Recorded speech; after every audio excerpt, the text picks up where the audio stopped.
सारे एप्पल भाइयों बहनों ध्यान से सुनो, गिरना मत, नहीं तो न्यूटन भाई थियरी लिख देंगे। यार न्यूटन के सर पर एप्पल क्यों गिरा?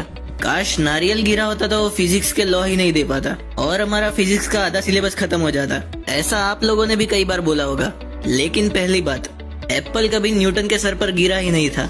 ये एक बनी बनाई बात है जो हमें बताई जाती है। असल में न्यूटन के लॉज में कुछ भी कॉम्प्लिकेटेड नहीं है। सब लोगों ने इसको फालतू में हवा बना के रखा है। और जिन न्यूटन लॉज की हम बात कर रहे हैं उसके कई सालों पहले हमारे भारतीय पंडितों द्वारा बताया गया था, जिनमें मुख्य रूप से नाम आता है भास्कर आचार्य का। खैर वो टॉपिक के बारे में किसी और वीडियो में बात करेंगे। फिलहाल हम न्यूटन चाचा के बनाए हुए लॉज को समझेंगे। आइए देखते हैं न्यूटन का पहला नियम। फर्स्ट लॉ कहता है कि अगर कोई चीज एक जगह पे स्थिर अवस्था में है तो वो तब तक नहीं हिलेगी जब तक उस पर कोई फोर्स नहीं लगाया जाता, और अगर कोई चीज गतिमान अवस्था में है तो वो तब तक नहीं रुकेगी जब तक उस पर कोई एक्सटर्नल फोर्स नहीं लगाया जाता। तो इसका मतलब ये है कि अगर हम कोई बॉल को जमीन पे रोल करें तो वो हमेशा के लिए घूमती रहेगी? नहीं, बॉल इसलिए रुक जाएगी क्योंकि उस पर जमीन के द्वारा फ्रिक्शन फोर्स यानी कि घर्षण बल लगेगा।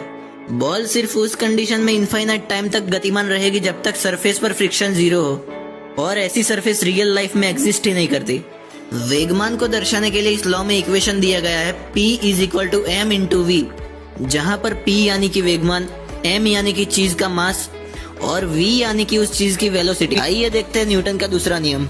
सिंपल भाषा में समझे तो अगर हम किसी चीज पर फोर्स लगाते हैं तो उसका एक्सीलरेशन बढ़ेगा। इसको ऐसे भी बोल सकते हैं कि जब हम किसी चीज का एक्सीलरेशन बढ़ाए तो उस पर लग रहा फोर्स भी बढ़ेगा। इसका इक्वेशन है फोर्स F = m × a, जहाँ पर m यानी कि उस चीज का मास और a यानी कि उस चीज का एक्सीलरेशन। अब ये इक्वेशन आया कहाँ से? देखिए P = mv होता है और एक पर्टिकुलर टाइम में जितना वेगमान होगा उतना ही उस चीज का फोर्स होगा, मतलब फोर्स = P/T।